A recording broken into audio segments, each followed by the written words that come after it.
बांग्लादेश में जो तख्ता पलट हुआ है उसके पीछे राहुल गांधी का भी हाथ है। राहुल गांधी ने सीआईए और आईएसआई के साथ लंदन में एक सीक्रेट मीटिंग की थी। यह आरोप बांग्लादेश के जिस पत्रकार ने लगाए थे, उसी पत्रकार ने अपने अखबार में राहुल गांधी को लेकर एक बड़ा खुलासा किया है। उन्होंने अपने अखबार में एक पूरी इन्वेस्टिगेटिव रिपोर्ट छापी है, जिसमें राहुल गांधी के छात्र जीवन से लेकर उनके अफेयर्स और उनकी शादी से लेकर उनके बच्चों के बारे में विस्तार से जिक्र है। इस लेख में उन्होंने लिखा है कि पूरी कांग्रेस पार्टी राहुल गांधी की छवि एक दूरदर्शी नेता के तौर पर बनाने में जुटी है, लेकिन सच्चाई इससे कहीं जटिल और परेशान करने वाली है। पॉलिश किए गए बाहरी हिस्से के नीचे गहरे रहस्यों और अनकही कहानियों का जाल छिपा है, जिसे भारत के लोग जानने के हकदार हैं। उन्होंने इस रिपोर्ट में यह भी लिखा है कि उनकी कांग्रेस या राहुल गांधी से कोई निजी शत्रुता नहीं है, लेकिन एक खूंटी पत्रकार के तौर पर उनका यह काम है कि वे छिपे हुए तथ्यों को लोगों के सामने लाएं। उन्होंने इस रिपोर्ट में मोतीलाल नेहरू की 2 शादियों, जवाहरलाल नेहरू के एडवीना से संबंध और सोनिया गांधी के कई पुरुषों के साथ अफेयर्स होने की बात भी लिखी है। रिपोर्ट में अखबार ने दावा किया है कि उन्होंने राहुल गांधी के बारे में ट्रिनिटी कॉलेज के एक पूर्व सहपाठी से पूछा तो उन्होंने बताया, राहुल एक बहुत ही मिलनसार व्यक्ति है। हम जानते हैं कि वह स्वभाव से बेहद धर्मनिरपेक्ष हैं। उन्हें तली हुई बेकन और बीफ स्टेक बहुत पसंद है। उनकी जीवन शैली पूरी तरह से पश्चिमी है। हमें कभी नहीं लगा कि वो हिंदू परिवार से है। मतलब इस रिपोर्ट में यह दावा किया गया है कि राहुल गांधी बीफ खाने के शौकीन है। इस रिपोर्ट में आगे बताया गया है कि राहुल गांधी के जीवन में कभी किसी हिंदू महिला के लिए कोई जगह नहीं रही। उनके जितने भी अफेयर्स रहे, या तो वे मुस्लिम लड़कियों से रहे या फिर क्रिश्चियन। द ब्लिट्स की रिपोर्ट के मुताबिक राहुल गांधी के अपने छात्र जीवन के दौरान कई ईसाई और मुस्लिम महिलाओं के साथ शॉर्ट टर्म रोमांटिक रिश्ते रहे, लेकिन उनका पहला जो चर्चा में रहने वाला अफेयर रहा वो था नोआल जहीर नाम की एक अफगान लड़की के साथ, जिसे राजकुमारी नोआल के नाम से भी जाना जाता है। उनके पिता प्रिंस मोहम्मद दाऊद पश्तून यार खान काबुल में एस्टकलाल हाई स्कूल और सैन्य अकादमी में शिक्षित हुए थे। उन्हें रॉयल अफगान वायुसेना में दूसरे लेफ्टिनेंट के रूप में नियुक्त किया गया था और बाद में वे नागरिक उड्डयन पायलट बन गए। राजकुमारी नोआल की मां राजकुमारी फातिमा बेगम, उन्हें फातिमा अरेफ जहर के नाम से भी जाना जाता है। उन्होंने 2005 से रोम में अफगान दूतावास में प्रथम सचिव, प्रोटोकॉल, वित्तीय मामले और जनसंपर्क के रूप में कार्य किया और बाद में रोम अफगान प्रभारी डी अफेयर के रूप में कार्य किया। वे 2007 में यूएसएसआर में पूर्व अफगान राजदूत जनरल सरदार मोहम्मद अरेफ खान की बेटी है। रिपोर्ट में यह भी दावा किया गया है कि इस अफेयर से जुड़े खबर आई टाइम्स ने भी प्रकाशित की थी, लेकिन उसे संदेहास्पद तौर पर हटा दिया गया।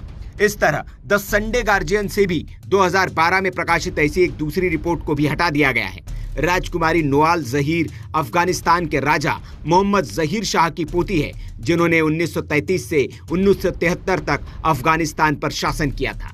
जब इस बारे में पड़ताल की गई और राहुल के दोस्तों से पूछा गया कि राहुल का नावल से रिश्ता क्यों खत्म हुआ, तो उन्होंने बताया कि वो उन महिलाओं के साथ यही करते हैं जो उनसे प्यार करती है। राजकुमारी नावल राहुल से शादी के लिए तैयार थी और इसके लिए उन्होंने इस्लाम छोड़ कैथोलिक रीति रिवाजों का पालन करना शुरू कर दिया था।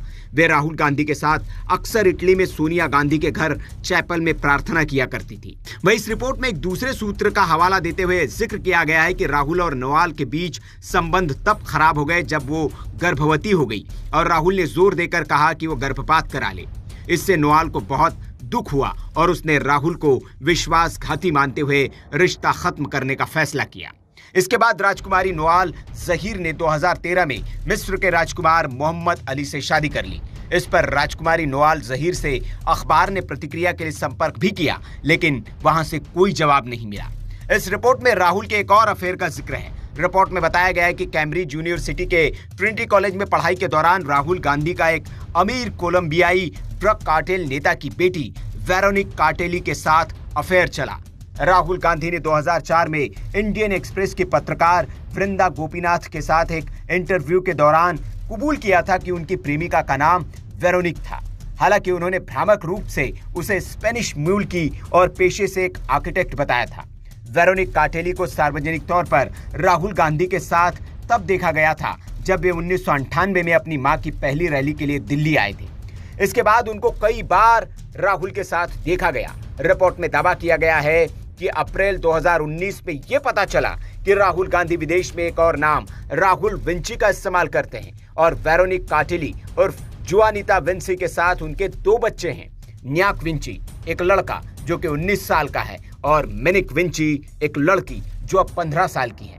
हालांकि राहुल और काटिली ने आधिकारिक तौर पर अपनी शादी का पंजीकरण नहीं कराया, लेकिन बच्चे अपने पिता का उपनाम विंची ही इस्तेमाल करते हैं।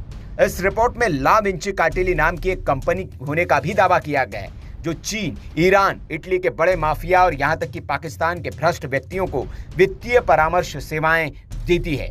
एक सूत्र के मुताबिक दावा किया गया है कि कुछ साल पहले ला विंची काटिली पर मादक पदार्थ पनडुब्बी घोटाले में शामिल होने के आरोप लगे थे, जहां कंपनी कथित तौर पर मियामी में अपने गुप्त कार्यालय से कोलंबियाई नार्को खेप के संचालन का प्रबंधन कर रही थी। हमने अभी तक इस बात की पुष्टि नहीं की है कि राहुल विंची और उनकी बिना दस्तावेज वाली पत्नी वेरोनिक काटिली उर्फ जुआनिता विंची इस कंपनी के मालिक है या नहीं। इधर इस रिपोर्ट के अलावा राहुल गांधी की भारतीय नागरिकता का सवाल भी भारत में उठ खड़ा हुआ है। सुब्रमण्यम स्वामी ने राहुल गांधी के खिलाफ कोर्ट में एक याचिका दाखिल कर उनकी भारतीय नागरिकता रद्द करने की मांग की है। अब इस रिपोर्ट पर कांग्रेस की ओर से क्या प्रतिक्रिया आती है, ये देखना दिलचस्प होगा। हंगामा टाइम्स की तमाम खबरों को देखने के लिए हंगामा टाइम्स को सब्सक्राइब कर लीजिए और बेल आइकन दबा लीजिए। अगर आपको ये वीडियो अच्छा लगा हो तो लाइक बटन प्रेस कर अपनी प्रतिक्रिया हमारे कमेंट बॉक्स में देना मत भूलें।